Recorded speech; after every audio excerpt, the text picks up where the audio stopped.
अस्सलाम वालेकुम students. Discrete mathematics की वीडियो लेक्चर सीरीज के सिलसिले में आज हम जिस टॉपिक के ऊपर बात करने के लिए जा रहे हैं वो है कॉम्बिनेट्रिक्स। कॉम्बिनेट्रिक्स जो है स्टूडेंट्स, ये मैथमेटिक्स की एक ब्रांच है जो कि डील करती है अरिथमेटिक के साथ, अलजबरा के साथ, टोपोलॉजी, ज्योमेट्री और इसके अलावा प्रोबेबिलिटी थ्योरी जो है, इन तमाम फील्ड्स में जो मैथमेटिक्स की हैं इसमें इसकी एप्लीकेशंस हमें मिलती हैं कॉम्बिनेट्रिक्स की। और अगर हम इसकी ऑपरेशंस की बात करें तो for example as a computer science students अगर हम बात करें तो अगर एक एल्गोरिदम जो है वो डिवाइस किया जाता है तो हम देखते हैं कि वो एल्गोरिदम जो है वो कितने टास्क जो है वो परफॉर्म करता है, कितने ऑपरेशंस जो है वो एक एल्गोरिदम में जो है वो परफॉर्म किए जाते हैं। तो वो काउंटिंग करने के लिए हम क्या जो है वो यूज करते हैं, वो कॉम्बिनेटर्स को इस्तेमाल किया जाता है। इसके अलावा अगर हमारा कोई एल्गोरिदम है उसके नंबर ऑफ आउटकम्स देखना चाहते हैं तो वो भी हमें किसके जरिए से पता चलते हैं, वो भी कॉम्बिनेट्रिक्स को इस्तेमाल करते हुए हम उनकी काउंटिंग कर लेते हैं, नंबर ऑफ आउटकम्स का हम पता चला लेते हैं। इसी तरह से डिस्क्रीट प्रोबेबिलिटी जो है उसे भी मालूम करने के लिए, उसे हासिल करने के लिए भी हम किसका सहारा लेते हैं, कॉम्बिनेट्रिक्स को बेसिकली यूज किया जाता है। तो चलिए आइए सबसे पहले हम स्टूडेंट्स इसकी जो है वो प्रॉपर डेफिनेशन को एक्सप्लोर करते हैं। उसके बाद हम इसके कुछ रूल्स पे बात करेंगे, जिस तरह से हमारे पास रूल ऑफ सम है, रूल ऑफ प्रोडक्ट है, और एंड पे हम एक एग्जाम्पल के साथ जो है वो गो थ्रू करेंगे। तो सबसे पहले हमारे पास इसकी डेफिनेशन क्या है। Combinatorics is the branch of mathematics that deals with the problem of selection, arrangement and operation within a finite और डिस्क्रीट सिस्टम। तो हम जो है वो स्टूडेंट्स बेसिकली क्या पढ़ रहे हैं, हम डिस्क्रीट सिस्टम्स की बात कर रहे हैं। तो इसमें हमने देखना है कि भाई ये सिलेक्शन किस तरह से की जाती है, या फिर हम अगर हमारे पास कोई डिफरेंट ऑब्जेक्ट्स हैं हम उनकी अरेंजमेंट्स किस किस हिसाब से कर सकते हैं, या फिर उसके डिफरेंट ऑपरेशन, जिस तरह से मैंने पहले बात किया कि कोई एल्गोरिदम है, अगर हम उसके नंबर ऑफ टास्क या नंबर ऑफ ऑपरेशंस जो है वो फाइंड आउट करना चाहते हैं, उसके लिए भी हमें किसका सहारा लेना पड़ेगा, बेसिकली कॉम्बिनेटर्स का सहारा लेना पड़ेगा। जब हम इसके रूल ऑफ सम और रूल ऑफ प्रोडक्ट में हम इसके एग्जांपल्स करेंगे तो आपको बड़ी अच्छी तरह से इसका अंडरस्टैंडिंग हो जाएगी कि भाई ये वाले जो ऑपरेशंस हैं, ये अगर हमें फॉर्मूला बता दिया जाए इन ऑपरेशंस को परफॉर्म करने का तो डेफिनेटली हम कंफ्यूज हो जाएंगे, हमें पता नहीं चलेगा कि इन ऑपरेशंस को किस तरह से परफॉर्म करना है। लेकिन कॉम्बिनेटर्स को जब हम इस्तेमाल करेंगे तो ये हमारे बहुत सारे ऐसे पेचीदा मसले जो होते हैं जो हम समझते हैं कि भाई इन्हें काउंटिंग किया जा सकता, इन्हें जो है वो इनका आउटकम नहीं निकाली जा सकती, तो वो देखेंगे कि कितनी आसानी के साथ हम उनकी आउटकम निकाल सकते हैं। तो ये ऑपरेशंस बेसिकली स्टूडेंट्स बड़े क्रिएटिव माइंडेड लोग जो है तो होते हैं, वो इस तरह के ऑपरेशंस को बड़े इंटेलिजेंटली जो है वो सॉल्व करते हैं। लेकिन अगर हम कॉम्बिनेटर्स का टॉपिक अच्छी तरह से पढ़ लें तो हम भी यकीनन इसे बड़ी अच्छी तरह से इसके डिफरेंट ऑपरेशंस को परफॉर्म कर सकेंगे। तो हमारे पास ये कौन कौन से ऑपरेशन बेसिकली हम किन किन चीजों के लिए इस्तेमाल कर सकते हैं। डिटरमाइनिंग पॉसिबल कॉन्फ़िगरेशन, अगर हमारे पास कोई एक सिनेरियो है, हम देखते हैं उसे किस किस अंदाज से, किस किस एंगल से उसे देखा जा सकता है, तो डिफाइनिंग पॉसिबल कॉन्फ़िगरेशन का ये मतलब है। इसके बाद है डिफाइनिंग पैटर्न, अगर हम डिफरेंट पैटर्न जो है वो डिफाइन करना चाहते हैं तो फिर भी हम कॉम्बिनेटर्स का सहारा लेंगे। Counting a number of ways, तो अगर किसी ऑपरेशन को परफॉर्म करना है कितने नंबर ऑफ वेज से हम उस ऑपरेशन को परफॉर्म कर सकते हैं। And discovering different ways by using which you can solve your problem. तो सबसे पहले हम देखते हैं कि इसके कौन कौन से रूल्स हैं। हम जो हमारे पास तीन जो है वो कॉम्बिनेटर्स के बेसिक रूल्स हैं। सबसे पहले हमारे पास रूल ऑफ सम है, उसके बाद रूल ऑफ प्रोडक्ट है, और सबसे एंड पे हमारे पास थर्ड रूल कौन सा है, ऑपोजिट प्रॉब्लम का है। अब हम स्टूडेंट्स इसकी एक एग्जांपल के साथ एक्सप्लोर करते हैं। एग्जांपल क्या है हमारे पास, if we roll 2 dice, 1 green and 1 blue, how many ways are there to get a sum of 5 or 11? So students, आप लोग लूडो तो खेलते हैं। लूडो में एक डाइस होता है, गोली होती है छोटी सी, जिसके ऊपर मुख्तलिफ नंबर्स लिखे हुए होते हैं। अगर हमारे पास फॉर एग्जांपल 2 डाइस हैं, आमतौर पे जो खेली जाती है वो एक डाइस के साथ खेली जाती है, लेकिन कुछ लोग जो होते हैं वो 2 डाइस भी इस्तेमाल करते हैं लूडो को खेलने के लिए। तो हम देखते हैं कि अगर हमारे पास 2 डाइस हैं तो वो कौन कौन से कॉम्बिनेशंस बन सकते हैं जिसके जरिए से हमारे पास या तो 5 आए या फिर 11 आए। तो फॉर एग्जांपल हम देखते हैं अगर हमें 5 जो है ये हमने सम लेना है दोनों डाइसों को मिला के, तो इस तरह से हो सकता है कि हमारे पास डाइस जो हमारे पास है ग्रीन है उसमें आ जाए 1 और ब्लू में क्या आ जाए 4 आ जाए, तो हमारे पास क्या बनता है 5 बनता है। इसी तरह से फॉर एग्जांपल हमारे पास अगर डाइस ग्रीन वाला क्या आ जाए 4 आ जाए और ब्लू क्या आ जाए 1 आ जाए, तब भी 5 बनता है। इसके अलावा और कॉम्बिनेशन क्या बन सकता है कि ग्रीन हमारे पास क्या आ जाए 2 और ब्लू जो है हमारे पास 3 आ जाए, तब भी 5 बनता है।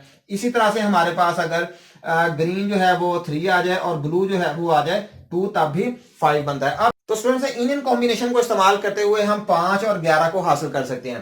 तो अगर 5 की बात करें तो कितने कॉम्बिनेशन के साथ 5 जो है हमारी आउटकम आती है, ये पॉसिबल कितने हैं, 4, 1 2 3 और 4। इसी तरह से हमारे पास 11 की बात करें तो 1 और 2 हमारे पास सिर्फ 2 कॉम्बिनेशन जो है वो होंगे, तो फिर हमारे पास क्या बन सकता है, 11 बन सकता है। ये तो एक छोटी सी नॉमिनल सी बहुत ज्यादा एग्जांपल थी। अगर ये बहुत बड़ी अरेंजमेंट हो, बहुत ज्यादा हमारे पास आउटकम्स आ रही हो, तो फिर डेफिनेटली हम इस तरीके के साथ जो है वो काउंटिंग नहीं कर सकते, फिर हमें किसे इस्तेमाल करना पड़ेगा, कॉम्बिनेटर्स को इस्तेमाल करना पड़ेगा। अब अगर हम इसे रूल ऑफ सम के जरिए से इसका जो है वो आइडेंटिफाई करें कि ये कितने कॉम्बिनेशन हमारे पास बन रहे हैं, तो हमारे पास टोटल कितने बन रहे हैं, 4 + 2। तो जहां पे भी और होगा स्टूडेंट्स, वहां पे उसका क्या मतलब है, उसका मतलब प्लस है। तो हमारे पास टोटल कितने कॉम्बिनेशन हैं, 6 कॉम्बिनेशन ऐसे बनेंगे जिसके जरिए से हमारे पास 5 और 11 हासिल होगा। अब हम बात करेंगे rule of sum, rule of product और ऑपोजिट प्रॉब्लम की। 1 बाय 1 इसे एक्सप्लोर करते हैं। तो चलिए आइए सबसे पहले हम रूल ऑफ सम को देखते हैं। तो यहाँ पे स्टूडेंट्स हमें रूल ऑफ सम क्या बताता है, if task A can be performed in m ways and B can be in n ways, यानी कि जो A टास्क है उसे परफॉर्म करने के कितने वेज हैं हमारे पास, m वेज हैं, और जो टास्क B है उसे परफॉर्म करने के हमारे पास कितने वेज हैं, n वेज हैं। But the 2 task can not be performed simultaneously, लेकिन दोनों को एक ही वक्त में हम जो है वो परफॉर्म नहीं कर सकते, दोनों का सेपरेटली हम जो है वो उनकी इवैल्यूएशन करेंगे, जिसे डिसजॉइंट भी कहा जाता है। साइमल्टेनियसली ये नहीं होने चाहिए, बल्कि ये क्या होने चाहिए, ये डिसजॉइंट होने चाहिए। देन टास्क ए और B can be performed in n + n ways. ये बिल्कुल वैसे ही है स्टूडेंट्स जिस तरह से मैंने पहले जो है वो डाइस की एग्जांपल दी है, कि अगर फॉर एग्जांपल हमने 5 काउंट करना है, तो दोनों डाइसेस को मिला के तो हमारे पास 4 कॉम्बिनेशन डिफरेंट बने थे, जिनका प्लस क्या हो रहा था, m हो रहा था। इसी तरह से सेकंड हमारे पास क्या था, 11 हमने जो है वो बनाना था। 11 हमारे पास जो थी उसकी कॉम्बिनेशन थे, 2 कॉम्बिनेशन थे, तो n हमारे पास क्या आया था, 2 आया था। तो हमारे पास आंसर क्या आया था, 4 + 2 = जो है वो 6 आंसर आया था वहां। तो 4 × 6 जो स्टूडेंट्स हैं, यहाँ पे डिसजॉइंट का क्या मतलब है कि जब भी मैं रोल करूंगा, अपने डाइस को रोल करूंगा, तो या तो मेरे पास जो है वो आंसर जो है वो m आ रहा होगा, यानी कि 5 आ रहा होगा, या फिर मेरे पास क्या आ रहा होगा, या फिर 11 आ रहा होगा। दोनों एक ही वक्त में तो नहीं आ सकते। फॉर एग्जांपल मैं दोनों डाइस गिराता हूं, तो या दोनों को मिला के मेरे पास 5 बन रहा होगा, या फिर 11 बन रहा होगा। तो इसका मतलब क्या है, ये दोनों साइमल्टेनियसली, यानी कि ये दोनों टास्क m और n, जैसे 5 और 11 जो है, ये दोनों एक ही वक्त में परफॉर्म नहीं हो सकते। एक वक्त में डेफिनेटली उसका या तो उन्हें जमा करके हमारे पास 5 आंसर आ रहा होगा, या फिर 11 आ रहा होगा। तो can not be perform simultaneously जो है, ये भी ठीक है। और या फिर हम इसे क्या कहते हैं, डिसजॉइंट होना चाहिए इन्हें। तो इसके बाद हम इसकी एग्जांपल देखते हैं रूल ऑफ सम की। क्या है हमारे पास, 10 Pakistanis and 8 Indians are contesting in a world intelligence competition. Then how many possibilities are there for an eventual winner? तो हमारे पास फॉर एग्जांपल 10 पाकिस्तानीज हैं, कोई एक इंटरनेशनल कंपटीशन हो रहा है, उसमें 10 पाकिस्तानी हैं और 8 हमारे पास क्या हैं, इंडियंस हैं। तो क्या पॉसिबिलिटीज हो सकती हैं कि कौन कौन विनर होगा। डेफिनेटली यहाँ पे हमारे पास 10 पाकिस्तानीज हैं और कितने इंडियंस हैं, 8 इंडियंस हैं। तो ये हमारे पास टोटल 18 जो है वो पॉसिबिलिटीज हैं कि ये 18 विनर हो सकते हैं। 10 जो है पाकिस्तानी, उनमें से भी कोई विनर हो सकता है, या 8 जो इंडियंस हैं उनमें से भी कोई विनर। तो टोटल हमारे पास जो है वो 18 विनर्स जो हैं उनकी पॉसिबिलिटी है। सेकंड एग्जांपल स्टूडेंट्स हमारे पास, an instructor has 3 text books for reading and another has 5 books. If n is the maximum number of books one has, then what is the possible value of n। तो हमने value किसकी मालूम करनी है, n की value मालूम करनी है। तो यहाँ पे मैं आपको ये समझा देता हूँ क्या है एग्जांपल, कि 2 इंस्ट्रक्टर हैं हमारे पास। तो लेट्स अज्यूम कि उन्होंने किसी एल्गोरिथम को जो है वो इवैल्यूएट करना है। तो एक के पास जो है वो 3 टेक्स्ट बुक्स हैं उसे इवैल्यूएट करने के लिए, और दूसरे के पास कितनी है, 5 टेक्स्ट बुक्स हैं। तो हम डेफिनेटली अगर n को कैलकुलेट करना चाहते हैं तो सिंपल किस तरह से, 3 + 5 हमारे पास क्या आ जाएगा, 8 कॉम्बिनेशन आ जाएंगे। तो लेकिन यहाँ पे एक मैंने वर्ड लिखा हुआ है डिफरेंट का। अगर इस तरह का कोई सिनेरियो हो जाए स्टूडेंट्स के the maximum number of different text books, तो हो सकता है जो हमारे पास जो फर्स्ट इंस्ट्रक्टर के पास 3 टेक्स्ट बुक्स हैं ये तो उसके पास हो, जबकि जो दूसरा है जिसके पास 5 टेक्स्ट बुक्स हैं, इसमें इन 5 में 3 जो है वो पुरानी ही हो, यही वाली जो 3 है ये इसके पास भी हो और 2 उसके अलावा हो। तो फिर डेफिनेटली यहाँ पे हमारा ये वाला सिनेरियो नहीं बनेगा। फिर हम क्या कहेंगे कि n जो है ना हमारा, ये ग्रेटर देन इक्वल टू किसके हो सकता है, 5 भी हो सकती हैं, और ये लेसर देन इक्वल टू किसके होगा, 8 के होगा। तो ये कॉम्बिनेशन हमारा n की वैल्यू यहां से लेके यहां तक इनमें से कोई भी हो सकती है। किस सूरत हाल में, जब हमारे पास जो अगर फॉर एग्जांपल हमारे पास जो इंस्ट्रक्टर 1 के पास जो 3 टेक्स्ट बुक्स हैं वो इसके पास भी हैं और उसके अलावा 2 हैं, तो दोनों के पास सेम टेक्स्ट बुक्स होंगी, तो ये वाला सिनेरियो हमारा जो n की पॉसिबल वैल्यू हमारे पास आएगी। स्टूडेंट्स अब हम बात करेंगे रूल ऑफ प्रोडक्ट की। If task A can be performed in m ways and task B can be performed in n ways, तो टास्क A हम m ways में उसे जो है वो परफॉर्म कर सकते हैं और टास्क जो है वो B को हम n ways में परफॉर्म कर सकते हैं। Then task A and B can be performed in n multiply by n ways। For example in previous example जहां पे हमने कॉन्टेस्टेंट्स की बात की थी, इंटेलिजेंस जो उनका आपस में कंपटीशन हो रहा था, कंपेटिटर्स थे जिसमें 10 पाकिस्तानी थे और 8 कितने थे, इंडियंस। तो हमारे पास टोटल विनर्स की तादाद हमने मालूम करनी थी, तो वो हमारे पास बने थे 18। लेकिन अगर हम पॉसिबल पेयर्स की बात करें, जिस तरह से मैंने यहां पे लिखा हुआ है कि finding pairs of contestants, pair of contestants का मतलब ये है कि अगर एक पाकिस्तानी है तो 8 इंडियंस, फिर दूसरा पाकिस्तानी उसके साथ भी 8 इंडियन, फिर तीसरा पाकिस्तानी उसके साथ भी 8 इंडियन। तो अगर हम पेयर्स की बात करें यानी कि जोड़े की बात करें, दो दो जो है वो कॉम्बिनेशंस की बात करें, तो कितने पेयर्स हमारे पास बनेंगे उसे फाइंड आउट करने के लिए हमें क्या करना पड़ेगा, m मल्टीप्लाई बाई n वेस का करना पड़ेगा। अब जहां पे एंड की बात आती है स्टूडेंट्स, जिस तरह से हमने बात की थी, जहां पे रूल ऑफ सम की बात की थी, वहां पे यहाँ पे और आया करेगा, तो जहां पे और होगा वहां पे हम क्या किया करेंगे, मल्टीप्लाई नहीं बल्कि हम प्लस किया करेंगे, और जहां पे एंड आ जाता है वहां पे उसका मतलब क्या हुआ करेगा, मल्टीप्लाई हुआ करेगा। तो यहाँ पे 10 जो है वो Pakistani multiply by 8 Indian is equal to क्या हमारा आंसर आएगा, 18 वेस जो है 18 पेयर्स हम 80 जो है वो पेयर्स हमारे पास बन सकते हैं अगर 10 हमारे पास पाकिस्तानी और 8 इंडियंस हो। इसके हम एग्जांपल से समझते हैं। एग्जांपल क्या, student ID is made of 3 letters followed by 2 digits.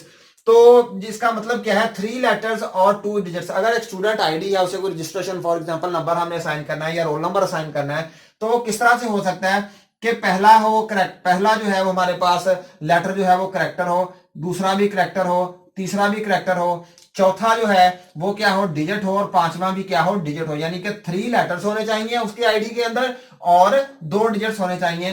तो फिर टोटल हमें कितने, हाउ मैनी वेज, ये फर्स्ट क्वेश्चन को हम देखते हैं, हाउ मैनी पॉसिबिलिटीज एग्जिस्ट, कितनी पॉसिबिलिटीज के साथ ये उसका आईडी जो है वो बनाया जा सकता है। तो हम इजी है हमारे लिए बनाना कि लेटर्स जो होते हैं वो टोटल एबीसी जो होती है स्टूडेंट्स, वो अल्फाबेट्स कितने होते हैं, 26 होते हैं। तो यहाँ पे भी हम 26 लिख लेंगे, सेकंड में भी 26 लिख लेंगे, थर्ड में भी क्या लिख लेंगे, 26। तो ये तीनों 26 में से कोई भी यहाँ पे लेटर आ सकता है। इसी तरह से फर्स्ट जो नेक्स्ट हमारे पास 2 है, वो हमारे पास ऑप्शंस क्या है, हमारे पास 10 जो डिफरेंट ऑप्शन है, यानी 0 से लेकर 9 तक हम यहाँ पे लिख सकते हैं। वो डिजिट है, यहाँ पे भी 0 से लेकर 9 तक लिख सकते हैं। तो इसका आंसर हमारे पास क्या आता है, 26 multiply by 26 multiply by 26 multiply by 10 multiply by 10। ये इन तमाम को हमें आपस में मल्टीप्लाई कर दिया। या 26 है हमारे पास, तो हमने क्या कर दिया, 26 की पावर 3, और फिर हमारे पास 10 कितने हैं, 2 है, तो 10 की पावर 2। ये हमारे पास क्या आंसर आ रहा है, ये वाला आंसर हमारे पास आ रहा है। तो ये डिफरेंट हम कॉम्बिनेशन, इतने कॉम्बिनेशन बनाए जा सकते हैं, इतने स्टूडेंट्स को स्टूडेंट जो है ना वो आईडी असाइन की जा सकती है अगर ये वाले कॉम्बिनेशन हम लेके चलें। तो इसी तरह से एक सेकंड क्वेश्चन है, how many possibilities of number of duplicates. अगर हमारे कोई भी डुप्लीकेट बीच में ना हो, यानी कि ये 26 जो है लेटर्स हैं, ये 3 लेटर्स जो होंगे हमारे पास, अल्फाबेट्स जो होंगे, इनमें भी कोई डुप्लीकेशन नहीं होनी चाहिए और यहाँ पे भी डुप्लीकेशन नहीं होनी चाहिए। तो फिर कितने नंबर ऑफ कॉम्बिनेशंस बनेंगे, किस तरह से हम इसे जो है फाइंड आउट कर सकते हैं। हमारे पास फर्स्ट जो है वो 26 आ गए, नेक्स्ट हमारे पास जो है वो डुप्लीकेट नहीं होना चाहिए, यहाँ पे 25 आ गया। उसके बाद एक और कम कर दिया हमने, क्योंकि उसमें डुप्लीकेशन जो पिछले ये 2 लेटर्स आ चुके हैं, ये हमने इसमें से माइनस कर देने हैं, तो क्या आ गया, 24 आ गया। अब इसी तरह से यहाँ पे जो डिजिट यहाँ पे आ जाएंगे, टोटल जितने भी लिख लिए, अब वो वाला डिजिट जो यहाँ पे आएगा वो इसमें से हमने कम कर दिया, तो यहाँ पे क्या आ गया, 9 आ गया। यानी कि 26 मल्टीप्लाई बाय 25 मल्टीप्लाई बाय 24, इसी तरह से 10 मल्टीप्लाई बाय 10, ये तमाम को जब मल्टीप्लाई किया तो ये वाला आंसर जो है वो हमारे पास आ गया। इतने नंबर ऑफ कॉम्बिनेशन बन सकते हैं, यानी कि इतने स्टूडेंट्स को हम जो है वो आईडी असाइन कर सकते हैं अगर हम कोई भी उस आईडी के अंदर, उसकी आईडी या रोल नंबर के अंदर डुप्लीकेशन को खत्म कर दें, यानी कि लेटर्स भी डुप्लीकेट ना हो और डिजिट्स भी डुप्लीकेट ना हो। एक और इसकी एक एग्जांपल से मैं आपको समझाता हूं। एग्जांपल क्या है कि फॉर एग्जांपल हमने जो है वो ट्रैवल करना है, फॉर एग्जांपल लाहौर से कराची को ट्रैवल करना है। तो हमने देखना है कि कितने वेज हैं हमारे पास उस बार ट्रैवल करने के। अगर फॉर एग्जांपल हमने वाया क्या जाना है, सबसे पहले लाहौर से जाना है मुल्तान, मुल्तान से जाना है कराची। अब लाहौर से मुल्तान जाने तक के हमारे पास कितने रूट्स हैं? 3 routes from Lahore to Multan. हमारे पास 3 रूट हैं किसके लिए? लाहौर से मुल्तान जाने के लिए। और फिर उसके आगे मुल्तान से कराची जाने के लिए हमारे पास कितने रूट्स हैं? 4 रूट्स हमारे पास हैं। अब हमने देखना है कि टोटल कितने कॉम्बिनेशंस, कितने रूट्स हैं, हम डिफरेंट रूट्स हमारे पास बन रहे हैं जिनका जरिए से हम लाहौर से जो है वो कराची को ट्रेवल कर रहे हैं। तो ये मैंने पिक्टोरियल फॉर्म में यहाँ पे शो किया है। लाहौर से मुल्तान जाने के हमारे पास कितने रूट्स हैं? 3 हैं, ये 1 2 एंड ये कितने हो गए? 3। इसी तरह से फिर मुल्तान से आगे कराची जाने के हमारे पास कितने? 4 रूट्स हैं, 1 रूट, 2 रूट, 3 रूट और 4 रूट। अब ये लाहौर से मुल्तान जाने के हमारे पास 3 रूट्स हैं और मुल्तान से कराची जाने के हमारे पास 4 रूट्स हैं। तो हम क्या करेंगे? मल्टीप्लाई करेंगे। 3 × 4 is equal to 12 total routes हैं जिनको इस्तेमाल करते हुए हम जा सकते हैं लाहौर से कराची। इसके बाद स्टूडेंट्स हमारे पास जो लास्ट रूल है वो है rule of complement. Rule of complement क्या कहता है स्टूडेंट्स? कई दफा ऐसे होता है कि हम लोग कुछ कॉम्बिनेशंस जो हैं वो फाइंड आउट करते हुए हमें बहुत ज्यादा जो है वो कैलकुलेशंस करनी पड़ती हैं, बहुत ज्यादा टाइम कंज्यूमिंग जॉब होती है। तो अक्सर हमारा रूल ऑफ कॉम्प्लीमेंट वहां पे काम कर देता है कि हम सादा सी कैलकुलेशन करें और उसे किसमें से जो है वो माइनस कर लें। कंप्लीमेंट का आपको पता है कि फॉर एग्जांपल ये हमारा जो है वो टास्क है, तो कंप्लीमेंट जब हम उसके ऊपर बार दे देंगे तो उसे क्या कहा जाता है? कॉम्प्लीमेंट कहा जाता है। फॉर एग्जांपल हमारे पास प्रॉब्लम क्या है? ए का कॉम्प्लीमेंट है, तो इसे हम किस तरह से मालूम कर सकते हैं? 1 - p ऑफ ए करके हम इसे मालूम कर सकते हैं, यानी कि उसे 1 में से माइनस कर दिया जाए। तो इसकी एक एग्जांपल मैं लेता हूं तो उससे आपको जो है वो प्रॉपर उसकी समझ आ जाएगी। A student ID is made up of 3 letters followed by 2 digits। वही वाली प्रॉब्लम है जो हमने पिछले रूल ऑफ प्रोडक्ट में ली थी। तो इसमें हमने क्वेश्चन क्या देखना है कि how many student IDs have some repetition. तो हमने फाइंड आउट ये करना है कि कितने स्टूडेंट्स के आईडी इस तरह के बन रहे हैं जिसमें रेपिटेशन है। फॉर एग्जांपल रेपिटेशन किस तरह से हो सकती है कि बी जो है वो 2 दफा आ रहा है या 3 दफा आ रहा है, इसी तरह से 9 जो है वो 2 दफा आ रहा है या तो इस तरह से हम जो है वो रेपिटेशन जो है वो काउंट करनी है कि कितने ऐसे जो है वो आईडीज बन रहे हैं जिनमें रेपिटेशन है, या तो लेटर्स की रेपिटेशन है या फिर डिजिट्स की रेपिटेशन है। तो इसमें हमें अलग-अलग से जो है वो कैलकुलेट करना पड़ेगा। सबसे पहले एक कैरेक्टर की रेपिटेशन मालूम करनी पड़ेगी, फिर दूसरे की, और सबको फिर बाद में क्या करना पड़ेगा? जमा करना पड़ेगा, रूल ऑफ सम वहां पे अप्लाई करना पड़ेगा। तो इंस्टेड ऑफ जो है वो हम ये करने के कि भाई हम सेपरेटली इनकी कैलकुलेशंस करें जो कि बहुत ज्यादा टाइम कंज्यूमिंग है, बहुत ज्यादा कैलकुलेशंस हमें करनी पड़ेंगी, हम टोटल नंबर ऑफ सबसे पहले मालूम कर लेते हैं कि टोटल आईडीज कितनी है। उसके बाद हम मालूम कर लेते हैं कि टोटल जो है वो हम विदाउट रेपिटेशन जो है वो कितने हैं। तो फिर उसके टोटल में से उतने को माइनस कर दें जिनमें रेपिटेशन नहीं, जो हम पहले मालूम कर चुके हैं। तो फिर उससे हमारा जो है वो आंसर आ जाए। किस तरह से बना? ये हमारे टोटल नंबर्स आ रहे हैं, जो टोटल आईडीज हमारी बन सकती हैं, मैक्सिमम आईडीज वो क्या बन रही है? 26। जिस तरह से मैंने आपको बताया था 26 मल्टीप्लाई बाय 26 मल्टीप्लाई बाय 26, यानी कि फर्स्ट 3 जो हमारे पास क्या होने चाहिए? अल्फाबेट्स होने चाहिए। इसके बाद नेक्स्ट 2 जो है हमारे पास डिजिट्स होने चाहिए, 10 मल्टीप्लाई बाय 10। जो हमने क्या काउंट किया था? 26 की पावर 3 मल्टीप्लाई बाय 10 की पावर 2 इज इक्वल टू जो भी हमारी कैलकुलेशन आई थी। अब ये टोटल नंबर ऑफ कैलकुलेशंस हैं, ये वाली इस तरह से हमने फाइंड आउट की थी। तो ये जो भी आई हैं इसमें से हमने क्या माइनस कर दिया? 26 जो है वो फर्स्ट लेटर जिस तरह से हमने किया था कि इसमें कोई रेपिटेशन ना हो, तो 26 मल्टीप्लाई बाय 25 मल्टीप्लाई बाय 24, यानी कि जो इसमें आएगा, जो इस तमाम इसमें रिपीट हुआ वो नेक्स्ट हम उसमें से निकाल देंगे, फिर इसमें से ये 2 निकाल देंगे, इसी तरह से डिजिट्स में भी इस तरह से हम निकाल देंगे। तो ये हमारे पास जो भी इसकी कैलकुलेशन आती है हम उसे किस में से माइनस कर देते हैं? टोटल नंबर में से माइनस कर देते हैं। ये टोटल आईडीज हैं, ये वो वाली आईडीज हैं जिनमें रेपिटेशन नहीं हो रही। तो जब इस टोटल में से ये रेपिटेशन जिसमें रेपिटेशन नहीं हो रही वो माइनस कर देंगे तो हमारे पास वो सिर्फ वही बच जाएंगे जो इनमें तमाम में रेपिटेशन हो रही है। तो स्टूडेंट्स उम्मीद करता हूं कि आपने कॉम्बिनेट्रिक्स में rule of sum, rule of product और रूल ऑफ कॉम्प्लीमेंट को अच्छी तरह से समझ लिया होगा। इंशाल्लाह नेक्स्ट लेक्चर में किसी और प्रॉब्लम के साथ हाजिर होंगे, तब तक के लिए अल्लाह हाफिज।